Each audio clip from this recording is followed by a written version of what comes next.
Así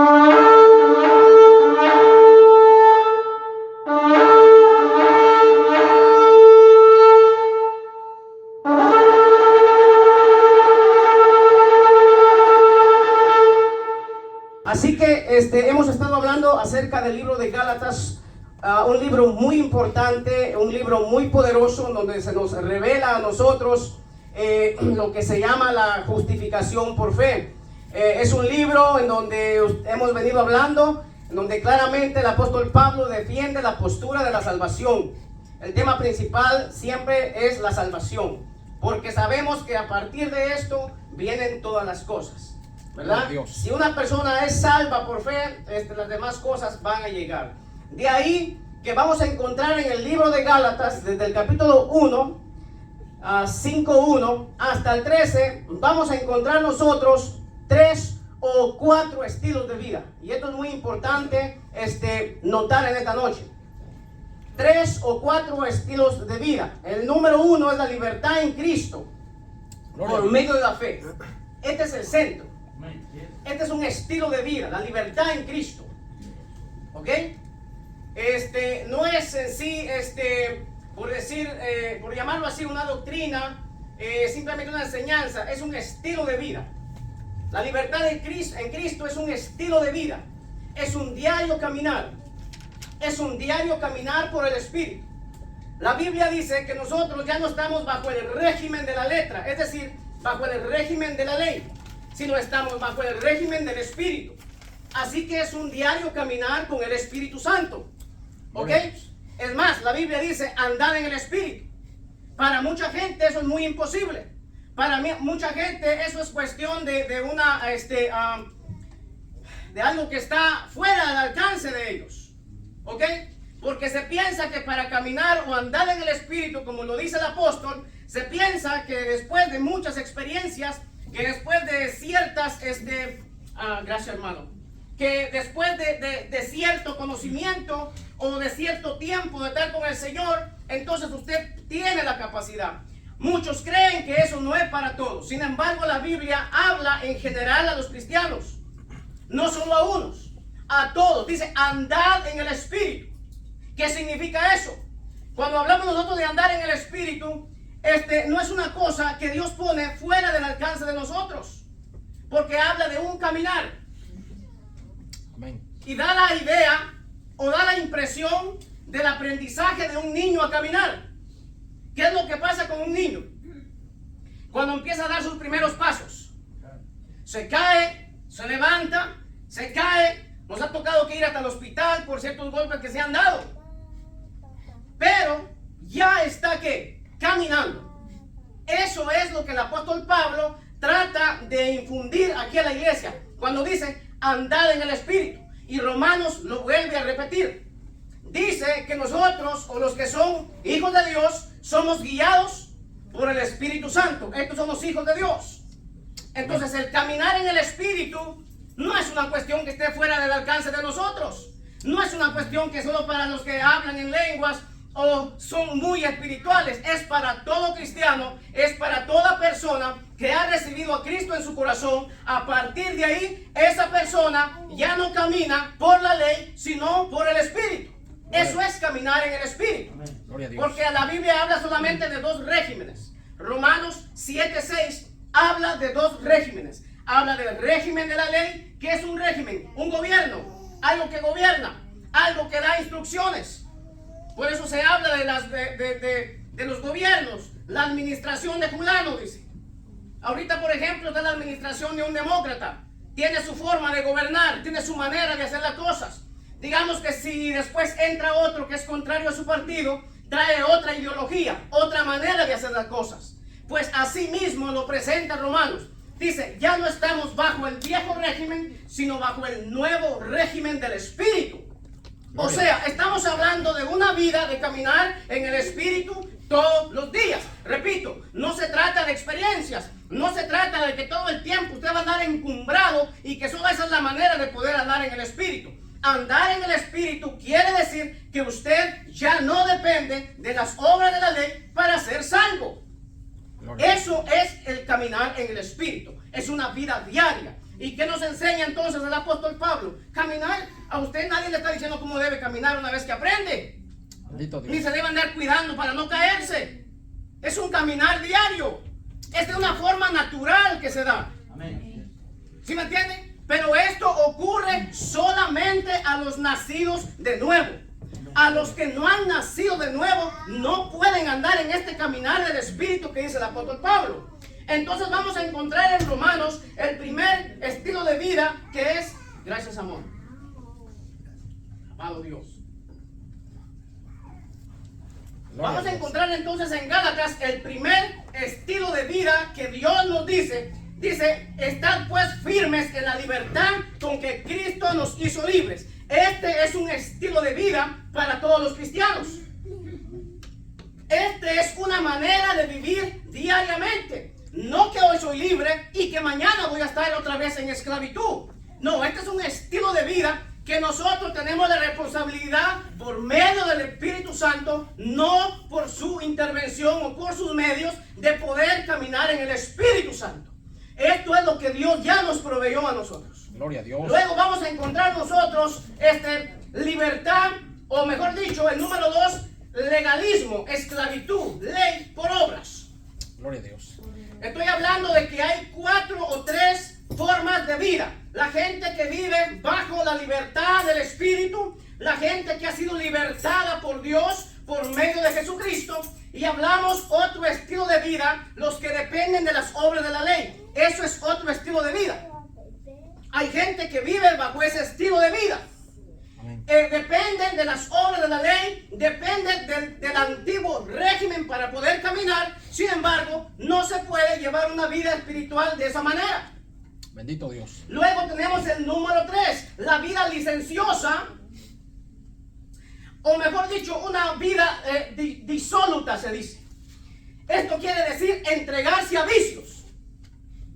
Abajo dice, solo que no uséis esta libertad como ocasión para la carne. Ahí lo que está diciendo es llevar una vida licenciosa, llevar una vida sin parámetros, llevar una vida que no está regida por el Espíritu Santo. Bendito Dios. Entonces, hay gente que está viviendo así. Ese es otro estilo de vida. Porque hay gente que lamentablemente no han entendido la libertad que Dios nos ha dado en este evangelio poderoso que nosotros predicamos. Gloria a Dios. Entonces el evangelio es tan poderoso, por eso dice Pablo, no me avergüenzo de este evangelio, porque es poder de Dios para salvación. Amén, amén. Pero el problema es que cuando se habla de legalismo o de libertinaje, no ha habido un nuevo nacimiento. Por ende, aquí está la confusión de muchos. Cuando oyen este mensaje de salvación por fe, empiezan a argumentar, alabado sea Dios, que nosotros estamos incitando a la gente a llevar una vida licenciosa. Bendito Realmente, Dios. Si nosotros predicáramos y dijéramos, mire, usted puede recibir a Cristo y después puede llevar una vida como le dé la gana, eso sería perversión. Amén, sí, Señor. Eso sería perverso de un predicador decir tales palabras. Bendito Dios, amén. Porque el Espíritu Santo, cuando se nace de nuevo, en ningún momento permitirá que una persona lleve una vida licenciosa. Bendito Jamás. Dios. Amén. Y por el otro lado, una persona que ha sido libertada por Dios tampoco puede llevar una vida en esclavitud. Es decir, viviendo, dependiendo de las obras de la ley. ¿Por qué he hecho tanto énfasis en las obras de la ley? Porque hasta este día, en la mayor parte de casos, no se ha entendido cuál es ese concepto. Bendito Dios.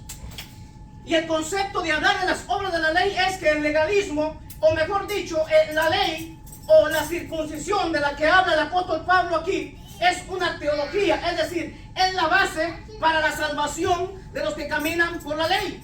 Bendito Dios. La circuncisión tiene que ver con todas esas cosas. De hecho, le compartí un video al hermano Herbert de un judío, maestro, miles de seguidores, está en Ecuador si no me equivoco, y así hay miles, hay muchos, predicando judaísmo.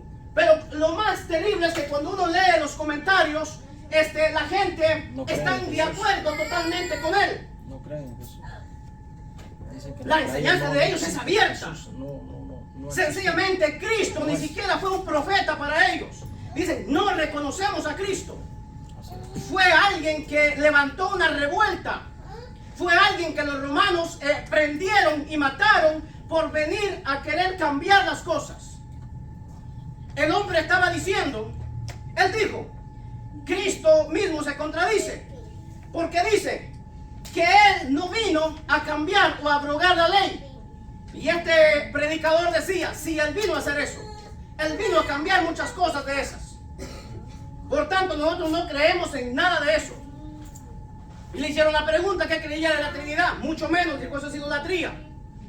¿Sí me entiende? Entonces es ahí donde yo digo, wow, qué grandeza la de Dios, qué misericordia, qué gracia de Dios, revelarnos a nosotros este evangelio. Amén, Señor. Por eso es que dice que ellos les hablaban parábolas. Y cuando les hablaban parábolas nadie entendía. Y el Señor les dijo a sus discípulos, aquí se cumple lo que Isaías dice. Van a oír que pesadamente, no van a tener ojos para ver, pero bienaventurados vosotros que veis, porque a ustedes les han revelado estas cosas. Gloria a Dios. O sea, el evangelio es poder de Dios. El evangelio no se puede arrinconar sencillamente a decir, este es el evangelio, voy a andar de esta manera, y el evangelio se reduce a eso. No, el evangelio es libertad en Cristo. Gloria a Dios. Entonces vemos nosotros que una vida licenciosa queda completamente descartado. Es imposible que una persona venga y que el Espíritu Santo lo deje llevar una vida así. Es decir, tal persona que lleva una vida, porque la vida licenciosa es eso, es una persona entregada a los placeres, es una vida entregada a los vicios. Desordenado. Como alguien que dice que nació de nuevo puede llevar una vida así. Eso es contradictorio. Eso es imposible. Amén. Cuando usted vea una persona que esté llevando así una vida, realmente no ha habido un nuevo nacimiento. Amén. Porque el nuevo nacimiento no es que yo ya soy perfecto, no es que yo ya no puedo pecar. De hecho, soy el hombre más imperfecto, soy la persona que más defectos tengo. Si usted viene y empieza a investigar mi vida, usted se va a decepcionar porque va a decir, ¿cómo el hermano Carlos se atreve a predicar? Bendito Dios. Pero el punto es que la vida del Espíritu es un diario caminar. Ayer, por ejemplo, ya no tenía, por decirlo así, ciertas cosas, o ya no creía ciertas cosas. Hoy Dios me ha llevado a otro punto de madurez. Entonces vuelvo a hacer énfasis que el caminar en el Espíritu, eso es. Gloria a Dios. Caminar en el Espíritu, eso es. Luego vemos el número 4, la mezcla, es decir, fe más obras, o fe y libertinaje. Eso es imposible. Porque este es el juego de palabras que el apóstol Pablo va a usar en Gálatas 5.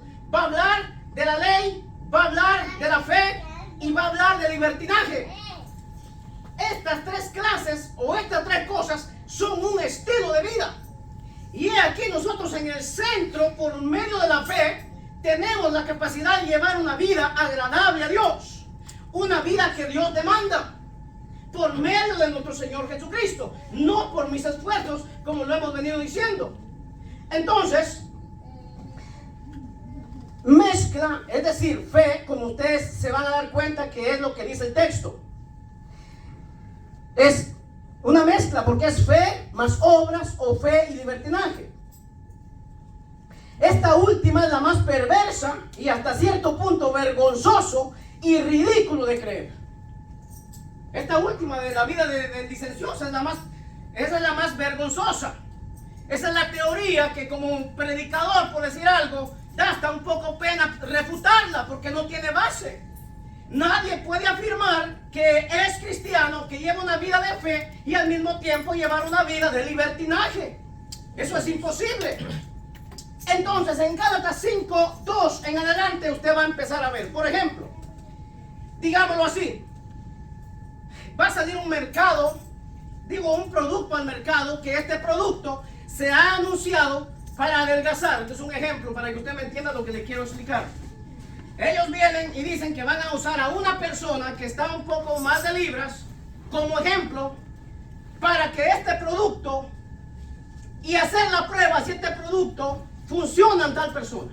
Le dan el producto y le dan las indicaciones que tiene que hacer para tomárselo. Pero luego esta persona viene y empieza a tomarse ese producto que le dijeron y a seguir lo que le dijeron, las reglas y todo. Pero de pronto ella empieza ¿qué? A hacerse una receta personal por ahí, un su licuado de frutas, lo que sea, por todas las mañanas, y empieza ¿qué? A mezclarlo con el producto que le dieron o que le recetaron. Al final, cuando ven el resultado de esta persona, van a decir, wow, qué resultado. O sea, nuestro producto es fiable para ponerlo y venderlo. Pero ¿qué pasó ahí? Cuando ella dice, sí, yo me tomé el producto, pero yo todos los días empecé a tomarme esto porque me recetaron esto, me dijeron que era recomendable. Entonces, ¿qué fue lo que pasó ahí? Lo del producto ya no es creíble. ¿Quién hizo la obra? Ya no se va a saber quién hizo la obra. Eso es lo que está pasando en capítulo 5, verso 2 en Gálatas. Por eso el apóstol Pablo quiere asegurarse de que esto no suceda en la iglesia. Porque si alguien se ha de llevar la gloria es Jesucristo. Amén. Si alguien ha de ser glorificado en los términos de salvación es Dios y nadie más. Gloria a Dios. Es el único. Por eso es que la cruz, insistimos, que es un tropiezo. La cruz sigue siendo un tropiezo. En el momento que no prediquemos la cruz de Cristo, hemos quitado el tropiezo, dijo Pablo. La cruz sigue siendo un tropiezo. ¿Por qué? Porque le quiebra toda esperanza de gloria al hombre. Le quiebra toda vanagloria. Le quiebra toda jactancia. Toda persona que sea fanfarrona lo deja sin nada que hacer. Amén. ¿Por qué? Porque él dijo que estaba ¿qué? Consumado, completado, hecho está. Gloria a Dios. No hay nada más que negar, más que añadir. Entonces aquí yo Pablo digo que si os circuncidáis, de nada os aprovecha Cristo. ¿Por qué les dijo él eso? Porque ya habían aceptado a Cristo. ¿Y qué estaban haciendo ellos? Circuncidarse. Al hacer eso, ¿qué están haciendo? Moviéndoselos a la ley. Al legalismo, a la ley. Están volviendo a ¿qué? A esclavizarse de nuevo con el yugo. Ahora, este yugo es pesado porque volvemos a lo mismo. Se trata de órdenes. Todas las órdenes que Dios da, se trata de eso. Entonces por eso vamos a ver hoy en día la gente que dice, tienes que hacer esto, tienes que hacer el otro, tienes que hacer esto y esto. Está bien todo eso, pero yo le aseguro que si no ha nacido de nuevo, todas esas cosas igualmente no le sirven. Amén. No es algo. Amén. Usted puede llevar una vida así, no le dio por eso. Pero esas cosas a usted no le garantizan. Porque aquí vemos nosotros claramente lo que Pablo está tratando de refutar. Y le dice, aquí yo Pablo. Dice, yo Pablo. O sea, no es lo que el predicador cree que es. Es Pablo, es mejor dicho, es Dios hablando. Es Dios quien está diciendo eso. No es un invento de un predicador. Está ahí escrito. Dice, he aquí yo Pablo os digo que si os circuncidáis, de nada os aprovecha Cristo. Wow, o sea, lo que está diciendo que Cristo lo que hizo de nada sirve en esa persona. No que lo que él haya hecho en la cruz no sirvió para nada. No, sí sirve los demás. No sirve para tal persona. Amén. Bendito Dios. ¿Qué es desligarse de Cristo? Es que separarse, es apartarse de él, o por ende esclavizarse de nuevo.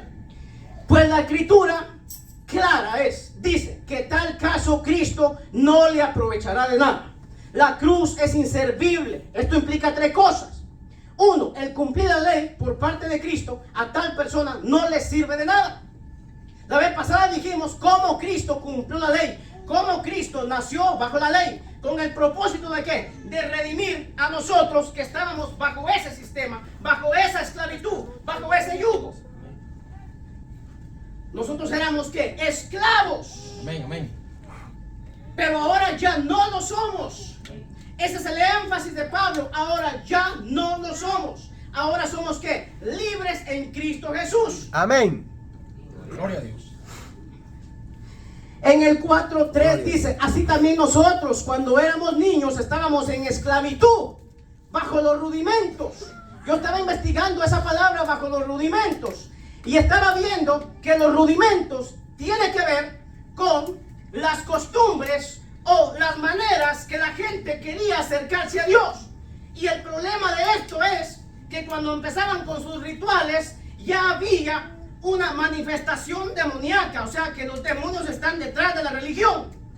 Bendito Y Dios. la carne es religiosa, porque la Biblia lo dice más adelante, las obras de la carne, idolatría. La carne es religiosa, le encanta la religiosidad. Bendito Dios. Y tras eso se esconden espíritus que esclavizan a la gente. Amén. Entonces el apóstol Pablo dice que nosotros ya no estamos bajo esos rudimentos, bajo esas ordenanzas o estas enseñanzas que hemos aprendido. Ahora dice que estamos en Cristo, por eso dice, para que redimiese a los que estaban bajo la ley, a fin de que recibiéramos la adopción de hijo. Y el 7 dice, así que ya no eres esclavo, sino hijo. Amado sea Dios. Ya no eres esclavo, sino hijo. Hijos. Entonces, el morir en la cruz no le perdona de pecados. Los esclavos, Señor. La resurrección no garantiza vida eterna. En otras palabras, eso es lo que ustedes quieren, Gálatas. Eso es lo que ustedes quieren al volverse a esclavizar, al volverse a circuncidar. Eso es lo que ustedes quieren hacer. Ustedes están seguros que quieren volver a eso mismo, de donde salieron, de donde Dios los llamó a ustedes. Dios les ha mostrado un nuevo camino de cómo relacionarse con Dios por amor. Ya vamos a llegar a eso. Entonces, el apóstol Pablo advierte: cualquiera que elija ese camino tenebroso, yo les testifico que están obligados a guardar cada mandamiento y salvarse por sus propios medios. ¿O no dice así? Bendito Dios. Amén. Así dice. Y otra vez testifico, el 3, 5, 3. Y otra vez testifico a todo hombre, no a algunos, a todo ser humano, a nivel mundial, cualquier hombre. Y otra vez testifico a todo hombre que se circuncida, que está obligado a guardar toda la ley. Es decir, si yo vivo por fe, Dios me elevó a un nivel más alto, a la gracia. Por eso habla de caer de la gracia. Cuando usted deja de vivir por fe, de confiar en lo que Cristo hizo, usted se rebajó, usted cayó de ese nivel en donde Dios lo puso. Gloria a Dios.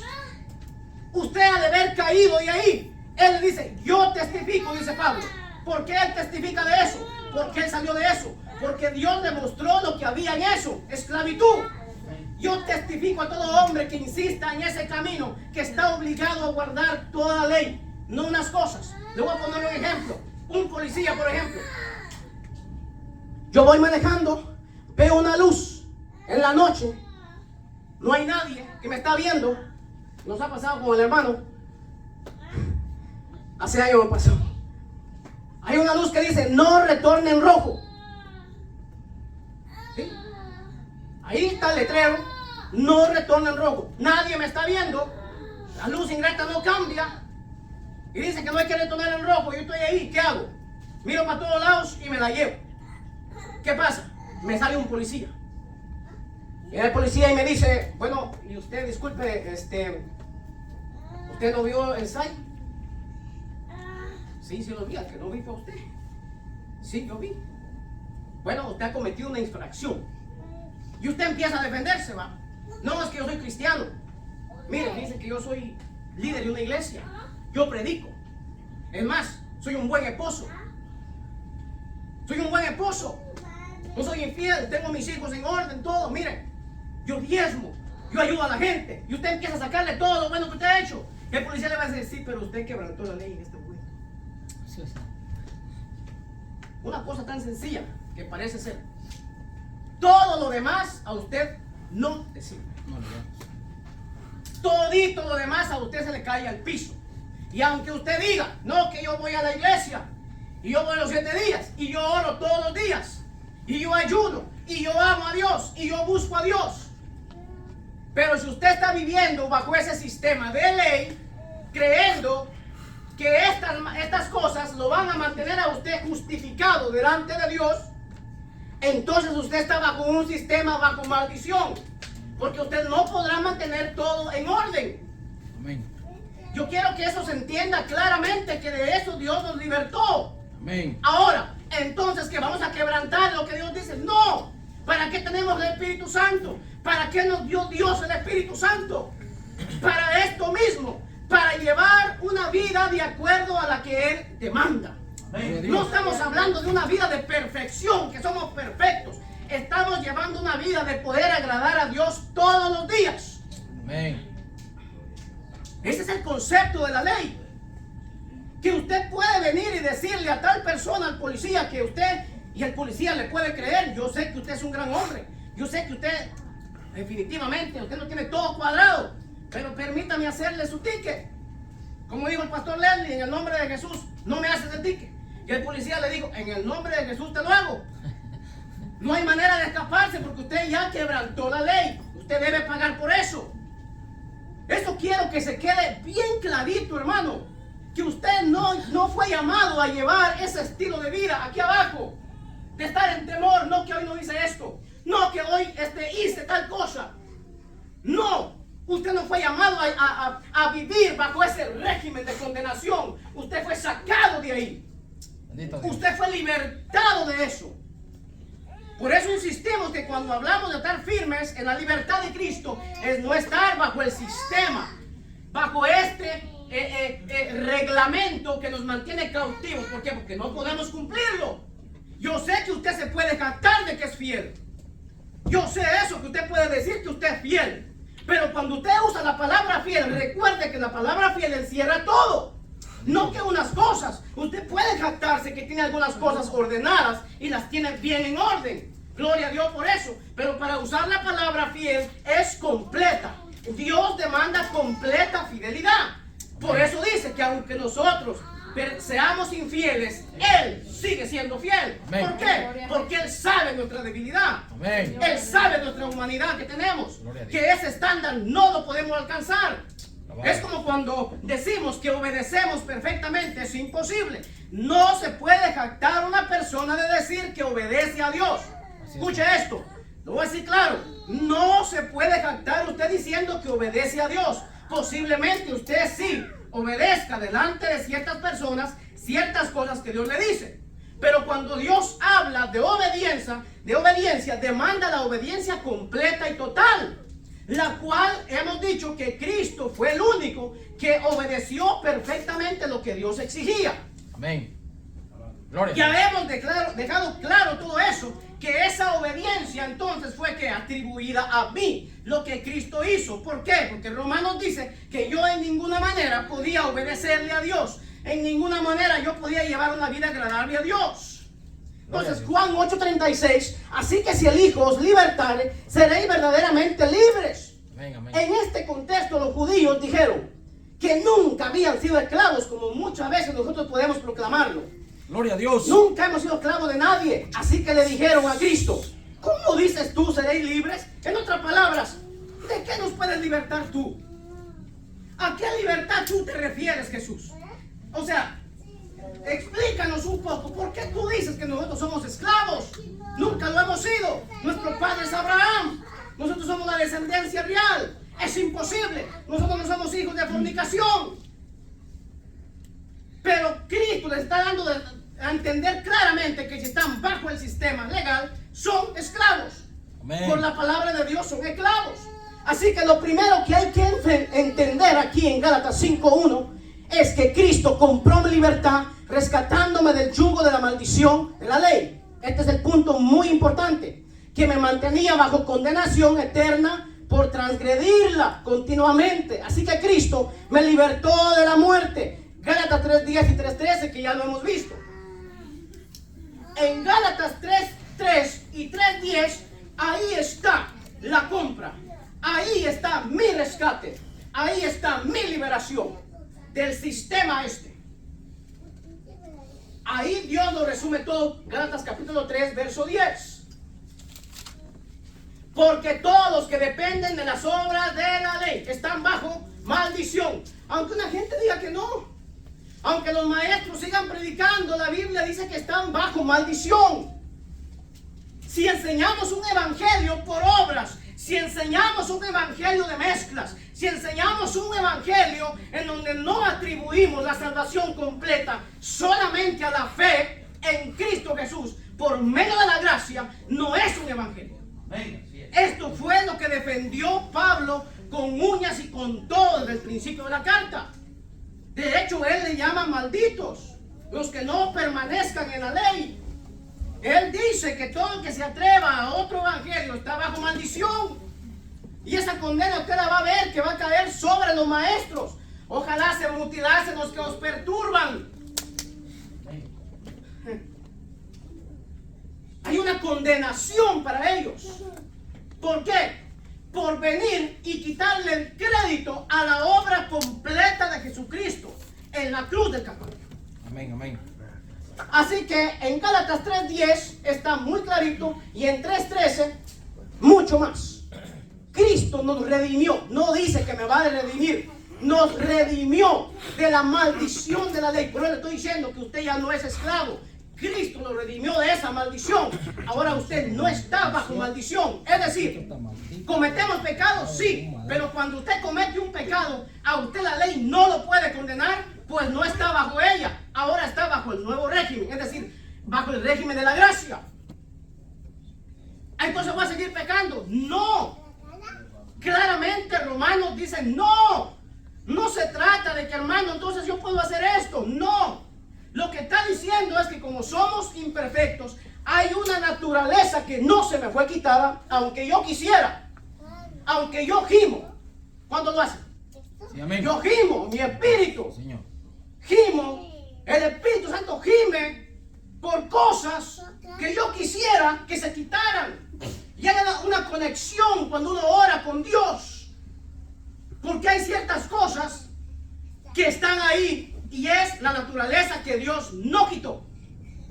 Bendito Dios. Usted lo va a ver en Gálatas que ahí está. Andad pues en el Espíritu y no satisfagáis los deseos de la carne, porque hay una lucha continua entre ¿qué? Entre el Espíritu y en la carne. Una cosa me jala para acá y otra cosa me jala para acá. Alguien hablaba de un canto que decía, que en el canto decía, Señor, siempre estoy propenso a dejarte. Y por el otro dice, Señor, siempre estoy propenso a buscarte. Y alguien dijo, entonces, ¿cuál de las dos? Las dos. Dentro de mí está el deseo de servir a Dios. Si no, usted no estuviera esta noche aquí. Amén. Dentro de usted está el deseo de serle fiel a Dios. Amén. De buscar a Dios. Gloria a Dios. Esa es la señal de que usted ha sido nacido de nuevo. Esa es la señal que el Espíritu Santo habita en usted. No que no haga cosas o que de repente usted venga y caiga en ciertas debilidades o en ciertos pecados. No. No. El problema de nosotros es que condenamos a la gente por ciertas cosas. Sí, amén. Pero la Biblia dice que esas cosas ya no condenan a esa persona. Porque la ley sí lo condenaba bajo maldición. Sí, amén. Si usted pecaba. Pero en la gracia, si usted peca, abogado tenemos para con el Padre. Aleluya. Y es una vida diaria hasta que partamos de esta tierra. Abogado.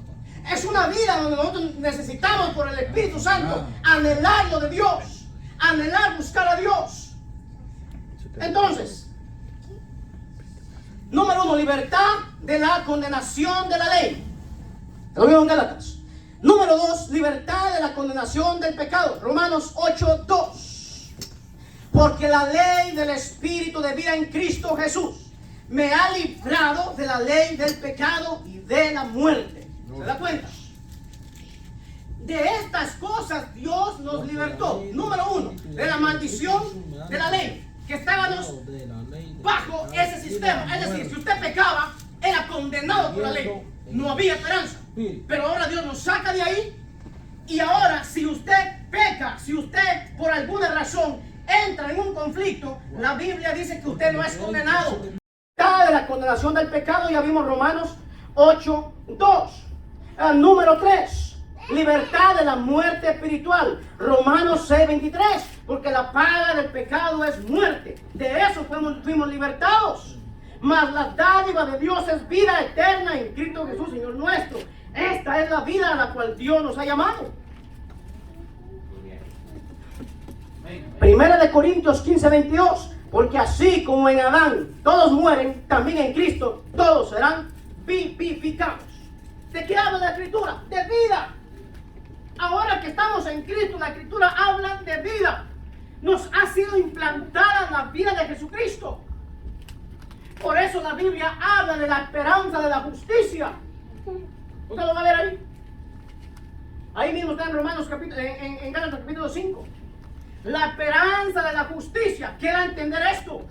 Esto da a entender que nadie aquí en la tierra puede llegar a ser perfecto. Hay gente que cree que son así. Sin embargo, son los más imperfectos. Lo único que ellos no lo ven. No lo ven. Pero nosotros estamos llamados a esta esperanza de gloria, a esta esperanza de la justicia.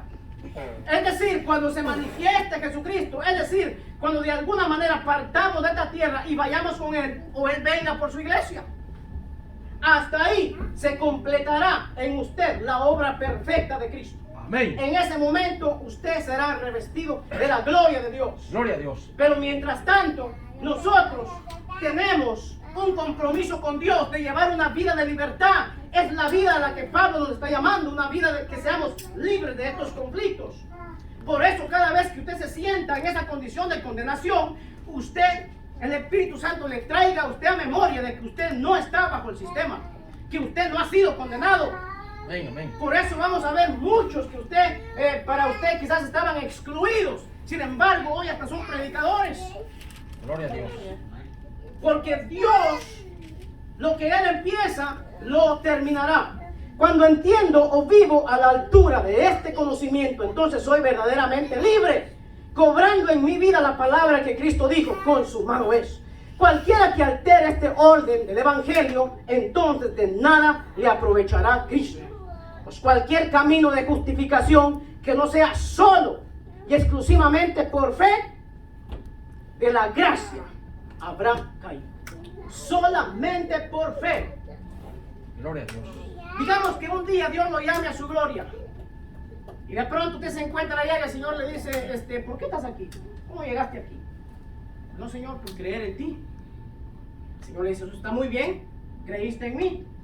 Pero tú ibas seguido a la iglesia, llorabas mucho. ¿No quieres mencionar eso? Sí, Señor, pero no confiaba en eso.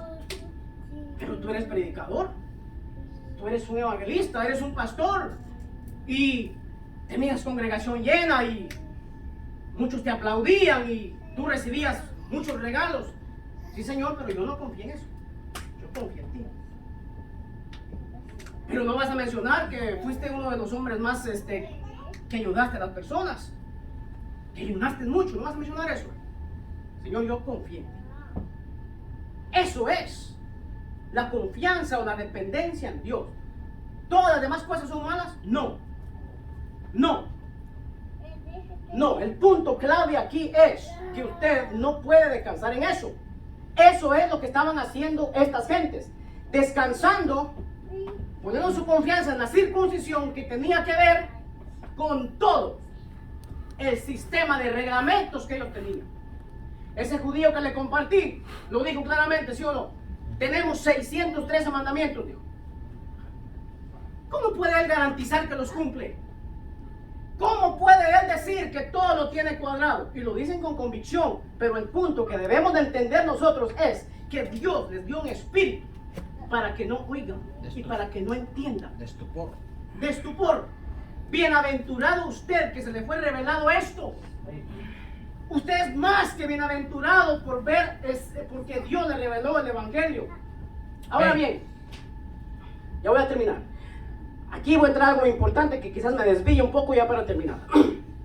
No es lo mismo caer en pecado que caer de la gracia. No es lo mismo caer en pecado que caer de la gracia. Notemos aquí, si alguien ha entendido lo que dice Gálatas capítulo 5, ¿qué es caer de la gracia? Negar a Cristo. Negar a Cristo. ¿Cómo lo niega? Añadiendo a la salvación.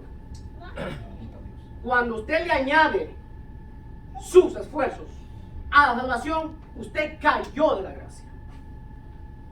Ahí no dice que pecaron, o sea, es decir, ahí no se menciona obras de la carne. Ahí no dice que tales personas cayeron en adulterio, que eran chismosos, que tenían un bochinche. Ahí no dice eso. Ahí simplemente dice que cayeron de la gracia por el hecho de quererle añadir a la fe. Y Pablo está diciendo, ustedes deben definirse. o bien le dan la gloria a la ley, o bien le dan la gloria a la obra de Cristo. Pero no pueden mezclar tales cosas. Ya les puse el ejemplo. Porque si ustedes mezclan tales cosas, entonces no se sabe quién está haciendo la obra, quién hizo la obra, quién se va a llevar la gloria en este caso. Entonces no es lo mismo caer en la gracia que caer en pecado. Son dos cosas muy diferentes. Bendito Dios. Ya usted lo va a ver. Es cuando un creyente elige pecar, eso es caer en pecado. Es cuando un creyente elige pecar, y en algunos casos hay ciclos de pecado en donde se cae recurrentemente. Es decir, que una persona, hay ciertas etapas de su vida que está tratando de salir de algo, pero que por ende, cada vez que él cree que salió de ahí, por alguna razón viene y cae otra vez donde mismo. Usted no ha caído de la gracia. Usted tiene un ciclo de pecado Así es, en Señor. donde usted no está condenado. Amén, amén. No está condenado. Tarde o temprano, Dios lo va a sacar de ahí. Amén. Caer de la gracia es negar a Cristo. Difícilmente, cuando una persona cae de la gracia, difícilmente tú no vas a ver en la Escritura que se vuelve. Muy difícilmente. Ya lo vamos a ver. Pero caer en pecado es completamente diferente. Entonces son ¿qué? Ciclos. Y de manera consciente. En una práctica pecaminosa. Sin embargo, en estos casos, nada puede obstaculizar la gracia de Dios. Cuando se trata de un hijo de Dios, pues ya sea que Dios vaya en su rescate, o bien el Espíritu Santo lo traiga de vuelta a casa. En todo caso, la esperanza no avergüenza. Mírese Lucas. Ahí vamos a verlo. Bendito Dios. Vaya a Lucas. Lucas capítulo 15.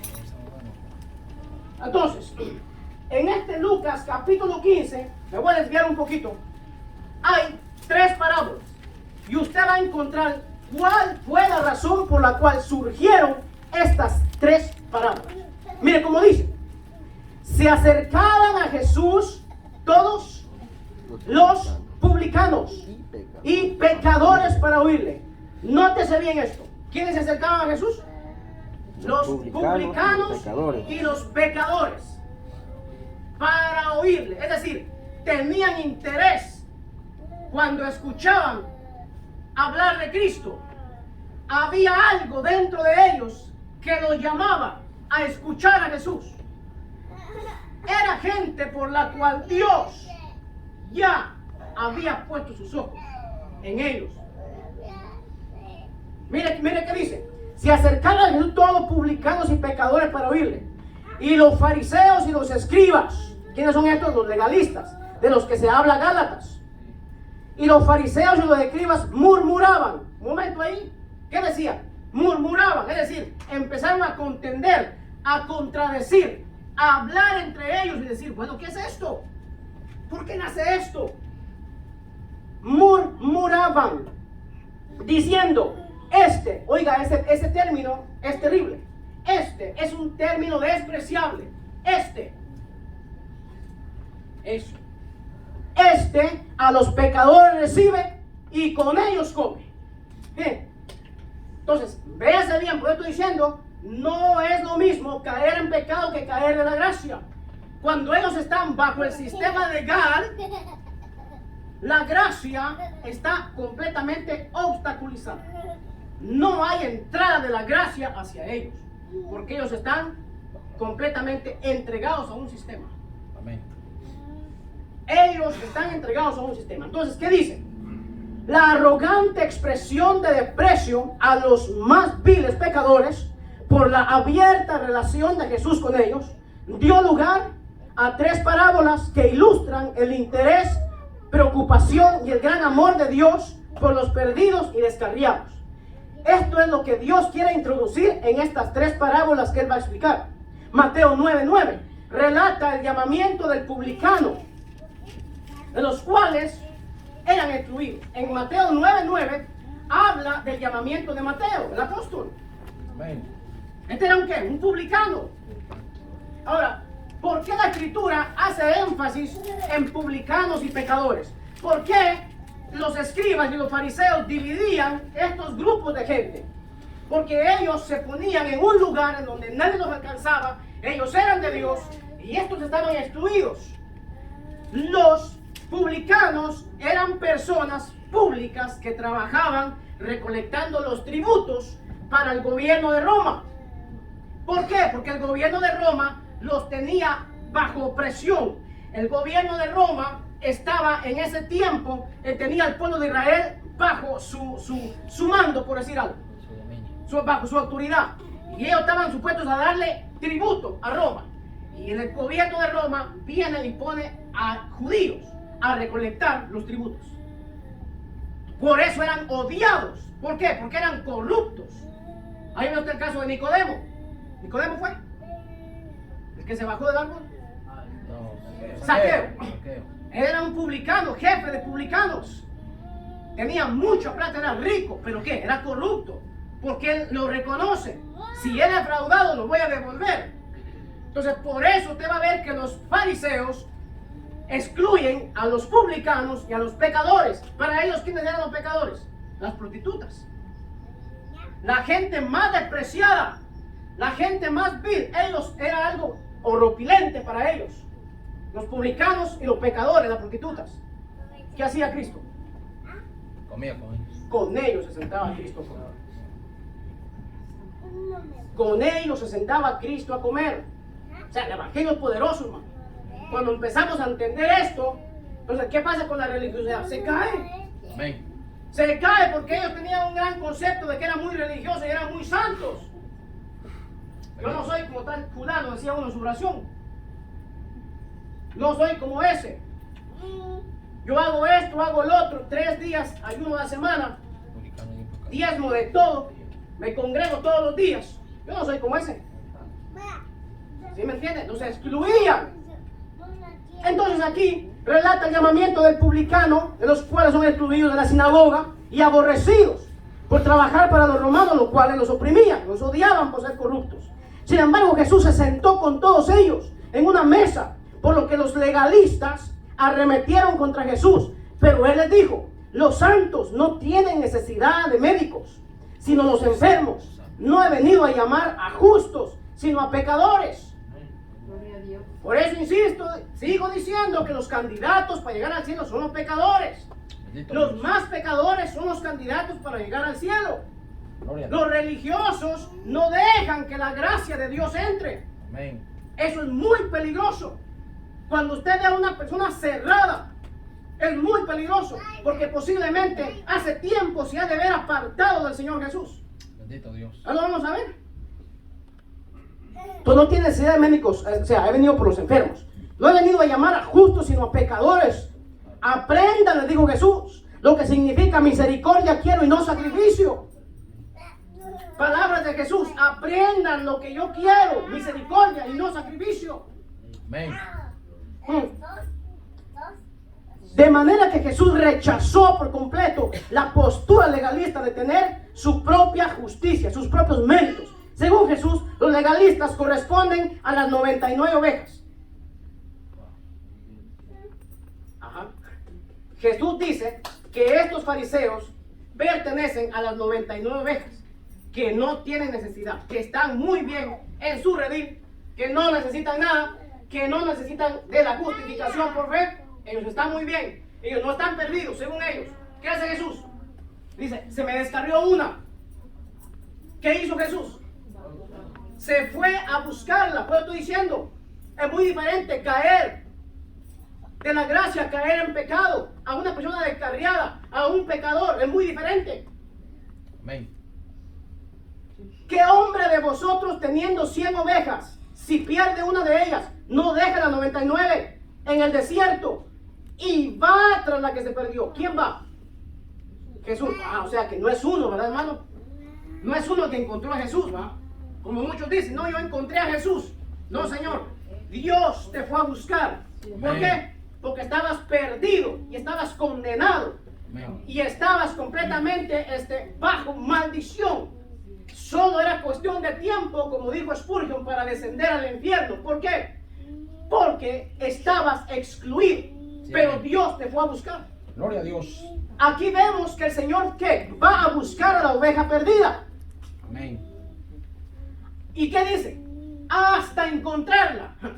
O sea, no es cuestión de simplemente voy a ir a buscarla, hasta encontrarla. Es decir, Dios no se dará por vencido con una persona, hasta encontrarlo, hasta traerlo al redil. Ahora, note bien lo que sigue diciendo. Y cuando la encuentra, la pone sobre sus hombros gozoso. O sea, Dios te encuentra, Dios te lleva en sus brazos. Y Dios te lleva a su redil en sus brazos. ¿Qué has hecho tú? No te jactes, tú no has hecho completamente nada. Amén, amén. ¿De qué te vas a jactar? Te tomó en los brazos y te llevó. Ahora mira lo que sigue diciendo. Y al llegar a casa reúne a sus amigos y vecinos diciéndoles: gozaos conmigo, porque he encontrado mi oveja que se había perdido. Wow, se había perdido. O sea, estaba en el redil, pero se había perdido. La he encontrado. Os digo que así habrá más gozo en el cielo por un pecador que se arrepiente. Aquí está. ¿En qué momento se arrepintió la oveja? ¿Usted lee ahí? ¿De qué manera se arrepintió la oveja? Ahí dice: hay más gozo en el cielo cuando una oveja se arrepiente. Pero ¿en qué momento se arrepintió? Si el maestro tomó su tiempo, dedicó completamente una osadía para ir a buscarla, la encuentra y se la pone en los hombros y la lleva a casa. ¿En qué momento se arrepintió la oveja? Bendito Dios. Es cuando nosotros entendemos el amor de Dios. Amén. Es cuando nosotros entendemos y logramos entablar una relación de amor con Dios. Entendemos lo grande que es de lo que Dios ha hecho. Amén. Es ahí donde empieza a haber que un agradecimiento hacia Dios. Es ahí en donde nuestras vidas van cobrando vida. Amén. Pero muchas veces, arrepiéntete, pecador. Así no hizo Jesús. Dice que la oveja se arrepintió sin que nadie le dijera, sencillamente por el trato que recibió. Amén. El amor cubrirá multitud de pecados. Amén. La base de todo esto es el amor. Por eso está en Romanos capítulo 5. La fe que obra por el amor, no de usted, el amor de Dios. Es terrible, hermano. Entonces, las 99 ovejas representan ¿a quién? A los fariseos. La oveja perdida, ¿a quién representa? Al pecador, a nosotros. Una oveja perdida. Entonces, ¿dónde estábamos? Ok, las 99 ovejas. Sí, las 99 ovejas son los fariseos. Las 9 dracmas. O sea, los fariseos representan aquí, escuchen bien esto, a las 99 ovejas, a las 9 dracmas, porque habla de 10 dracmas. La siguiente parábola habla de 10 dracmas. Y se perdió una. ¿Sí?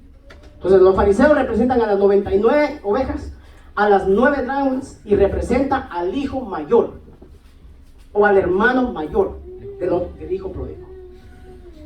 Cuando el Señor Jesús va a explicar estas parábolas, tiene un propósito, se está dirigiendo a ellos.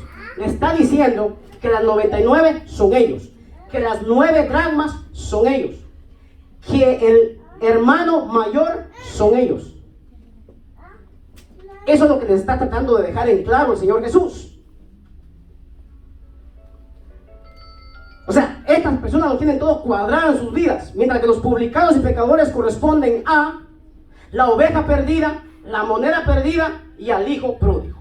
La última parábola deja por sentado la relación del cristiano para con Dios, el gozo del corazón del Padre para con su hijo.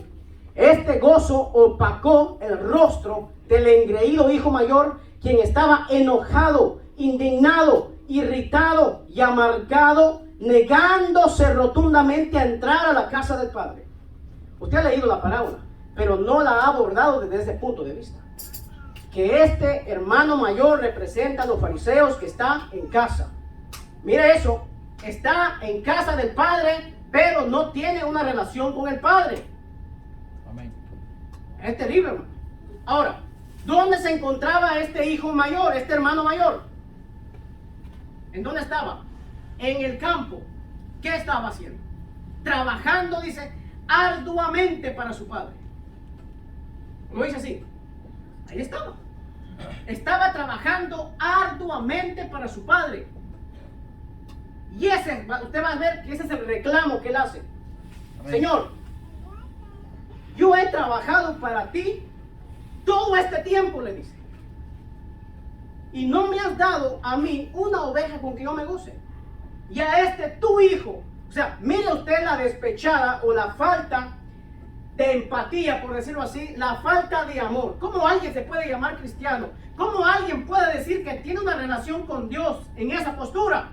Ahora, véalo, él está reclamando algo por obras. Él está apelando a su trabajo. Él dice, yo he estado en el campo partiéndome el lomo y este tu hijo que se ha ido con rameras a gastarse todo lo que es tuyo. Y es verdad, la Biblia dice que este muchacho se fue, le pidió toda su parte al padre. Eso quiere decir que para los judíos es una postura rebelde de un hijo que haga eso, porque el hombre está en vida. Pide sus bienes y se va. Es verdad, el hombre hizo pedazos. Todo. Llevó una vida de libertinaje, es decir, entregado a todos los vicios. Sin embargo, ¿quién tenía esperanza? Él o las 99 que estaban en la iglesia. Muy tranquilos. Pues quiere cuidado, hermano. Asegurémonos de tener una relación con Dios por medio de Jesucristo a través de la fe sola. Gloria a Dios. Asegurémonos de eso. No sea que resulte usted como el hijo mayor. Eso es de preocuparnos cuando yo leo esto, hermano. Este hombre se negó rotundamente a entrar a la casa, a entrar al gozo. ¿No cree usted que la postura de un cristiano debe ser eso? Gozarse, o la postura de un cristiano entristecerse cuando algo pasa a algún hermano. Amén. Esa debe ser nuestra postura. No atacarnos, Bendito. no condenarnos, no que ya se perdió, no que el infierno lo está esperando. Así es, En ningún momento. Usted va a ver que esa es la reprensión que Dios le hace a la iglesia de Efeso en capítulo 2. Yo conozco tus obras, dice el Señor. Conozco tu arduo trabajo. Sé que no puedes soportar a los malos. Sé que has examinado a los que se dicen ser apóstoles y no lo son. Los has encontrado mentirosos. Pero, ¿qué está el problema? Pero tengo contra ti que has dejado tu primer amor. Por tanto, le dicen, mira, ¿de dónde has caído? Hablando de caer, hermano. No estoy hablando de irse a pecar. ¿De dónde has caído?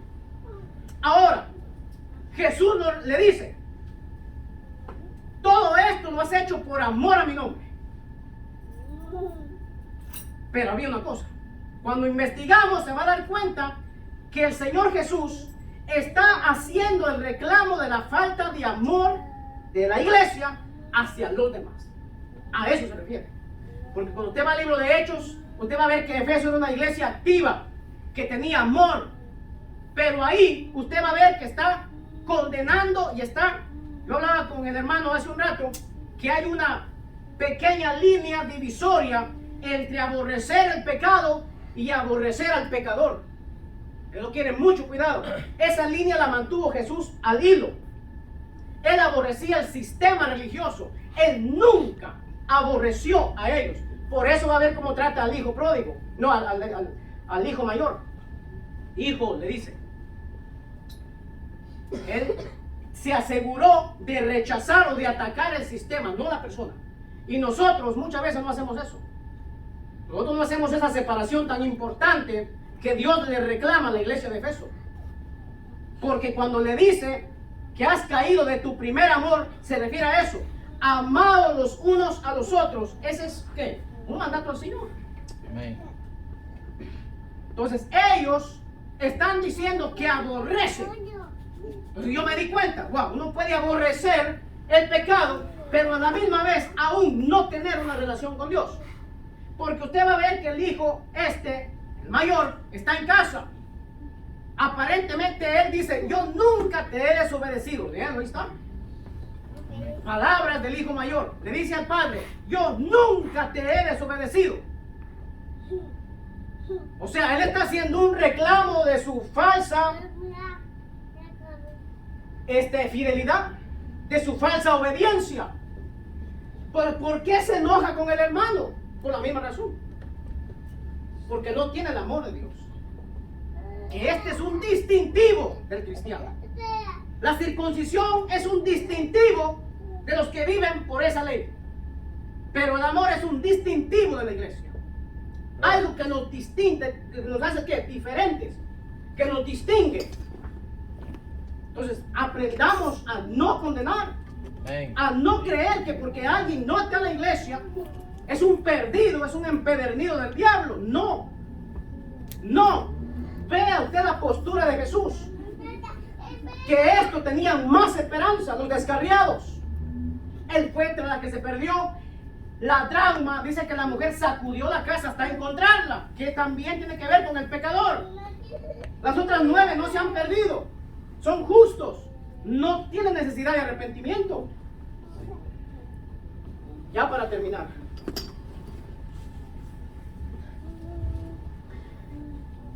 o sea, es terrible, hermano. Gloria a Dios. Jesús dejó en claro entonces, Jesús deja en claro que así como el hermano mayor no tenía una relación con su padre, que todo el tiempo estaba en casa, tampoco los fariseos mantenían una relación con Dios. Ya leo Lucas 15:28, ahí está, hermano. 15:28. Entonces se enojó y no quería entrar, salió por tanto su padre y le rogaba que entrase. Mas él respondiendo dijo al padre: he aquí, tantos años te sirvo. ¿Se da cuenta lo que él está apelando? ¿Qué está apelando él? A su servicio, a su trabajo. Él cree que por eso es merecedor. Y el otro no es merecedor porque él no ha hecho nada. Este pobre lo que hizo fue gastarse lo que el padre tenía. Sin embargo, es con el cual el Padre tiene misericordia y alcanza salvación. Por eso en esta noche tengamos esto en mente, hermano. O sea, muy peligrosa esa postura. Porque este hijo mayor está dentro, pero no tiene una relación con el Padre. Está dedicado al servicio, a como estaba la iglesia de Efeso. Al servicio. Ahora, el servicio es por amor. Si predico es por amor. Si vengo a la iglesia es por amor. Hago lo que hago es por amor. Yo no espero nada a cambio. No le exijo a Dios. Te doy y me das, como muchos todavía tienen la postura del diezmo. No, le doy a Dios para que no me vaya. El diezmo se da para confirmar efectivamente que Dios vive en mí. Eso es lo que dice en Hebreos. Gloria a Dios. Termino.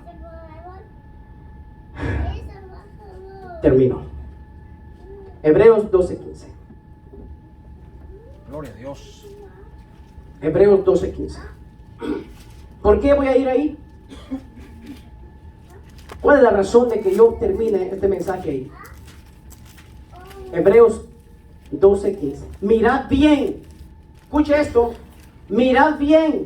No sea que alguno deje de alcanzar la gracia de Dios, que brotando alguna raíz de amargura os estorbe y por esto y por ello muchos sean contaminados.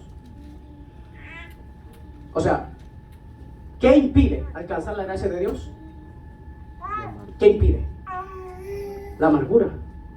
¿Cómo estaban los fariseos? Amargados. ¿Cómo estaba el hijo mayor? Amargado. Por eso dice, mirad bien. No sea que alguien que esté amargado, que brotó una raíz de amargura, esto le estorbe y deje de alcanzar la gracia. Una de las cosas que es obstáculo para la gracia es ese espíritu de amargura. Eso es lo que tenía el hijo mayor. Ese tu hijo, o sea, no lo reconoce como su hermano y es cristiano.